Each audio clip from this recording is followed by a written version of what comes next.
பச்சை பயிறு குழம்பு. இது தோசை, சப்பாத்தி, பட்டர் நான், சாதம் எல்லாத்துக்குமே நல்ல ஒரு காம்பினேஷன். எப்படி பண்ணலான்னு பார்க்கலாம். ஒரு கடாயில 2 ஸ்பூன் எண்ணெய், 1 ஸ்பூன் சீரகம், 3 பச்சை மிளகாய் சேர்த்து லைட்டா வதக்கி விட்டுக்கோங்க. அதுல ஒரு கைப்பிடி, அதாவது 15 பல் பூண்டு நான் சேர்த்துருக்கேன். சேர்த்து அதையுமே நல்லா ப்ரவுன் கலர் கோல்டன் ப்ரவுன் வரது மாதிரி நல்லா வதக்கிக்கோங்க.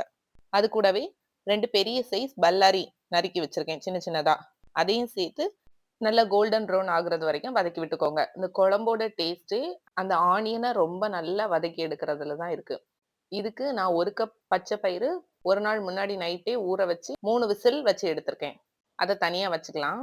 அப்புறம் ஒரு 2 மீடியம் சைஸ் தக்காளி அதையும் சின்ன சின்னதா கட் பண்ணி இது கூட சேர்த்து நல்லா வதக்கிக்கோங்க.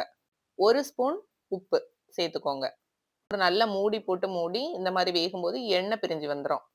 அதுல 1 பிஞ்ச் மஞ்சத்தூள், 2 ஸ்பூன் தனியாத்தூள், 1 ஸ்பூன் மிளகாய் தூள், 1 ஸ்பூன் கரம் மசாலா அதையும் சேர்த்து நல்லா வதக்கி விட்டுக்கோங்க. வதக்கிட்டு ஒரு 2 மினிட்ஸ் அந்த பச்சை ஸ்மெல் எல்லாம் போறது வரைக்கும் கொஞ்சம் வதக்கி விட்டு அப்படியே சிம்ல போட்டுருங்க. ஹை ஃப்ளேம் வேண்டாம்.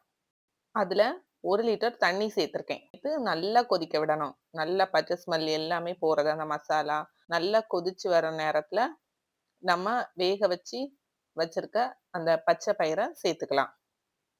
சேர்த்து அதையுமே நல்லா கிளறி விட்டு நல்லா கொதிக்க விடணும்.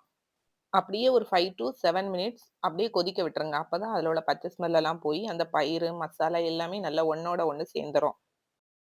1 ஸ்பூன் சுகர் சேர்த்திருக்கேன். இந்த காரம், மைல்டு ஸ்வீட்னஸ் இது எல்லாமே இந்த குழம்புக்கு ரொம்பவே டேஸ்ட் நல்லா இருக்கும். லாஸ்டா ஒரு கைப்பிடி கொத்தமல்லி இலை தூவி கேஸை அப்படியே ஆஃப் பண்ணிருங்க.